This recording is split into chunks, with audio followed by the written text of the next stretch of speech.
बिल्कुल आप सही कह रही हैं। देखिए अभी भी हालात यहाँ पे काफी चिंताजनक बने हुए हैं, क्योंकि लगातार आप देखिए एक के बाद एक अल्टीमेटम दिया जा रहा है इजराइल की तरफ से। गाजा पे रह रहे लोगों को उन्हें कहा जा रहा है कि आप वहां से जल्दी निकल जाएं, और दूसरी ओर आपने देखा है कि कैसे हमास के जो आतंकवादी हैं उन्हें रोकने की कोशिश कर रहे हैं, क्योंकि वो चाहते नहीं लोग वहां से निकले, क्योंकि उन्हें ढाल की तरह इस्तेमाल करते हैं। वो चाहते नहीं कि लोग वहां से निकले। उन्हें मालूम है कि अगर लोग यहां से निकल जाते हैं तो उनके लिए बहुत मुश्किल हो जाएगी, क्योंकि जितनी ज्यादा सिविलियन कैजुअलिटी होगी उतना हमास के लिए अच्छा होगा। वो दुनिया को दिखाने की कोशिश करेंगे कि देखिए इजराइल कैसे ह्यूमन राइट्स का उल्लंघन कर रहा है, कैसे मानवाधिकारों का उल्लंघन कर रहा है, कैसे सिविलियन को मार रहा है। और दूसरी तरफ वो भड़काने की कोशिश करेंगे वहां लोगों को, और लोगों को चाहेंगे कि आप भी उनके साथ जंग में शामिल हो जाए, जो कि वो कई सालों से करते आ रहे हैं।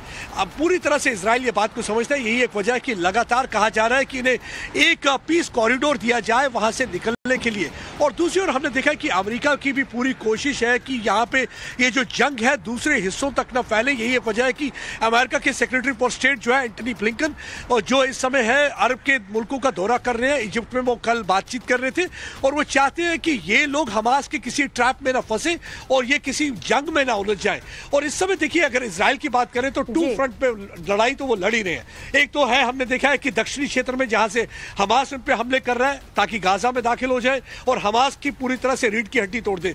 और दूसरा हमने देखा है कि उत्तरी क्षेत्र में लेबनान का इलाका, जहां से हमने देखा है कि हिजबुल्लाह उनको टारगेट करने की कोशिश करता है, और उनके दांत खट्टे करने के लिए भी इजराइल की फोर्सेस पूरी तरह से तैयार है। उनके मिसाइल अटैक को भी खत्म करने के लिए हमने देखा तरह की रणनीति भी लगातार बनाई जा रही है प्रदीप, और यही वजह है कि अब यहाँ पर कहीं ना कहीं जो इजराइल एक तरह से जिसने इतने घाव देखा वो उसी तरह से रिटेलिएट कर रहा है।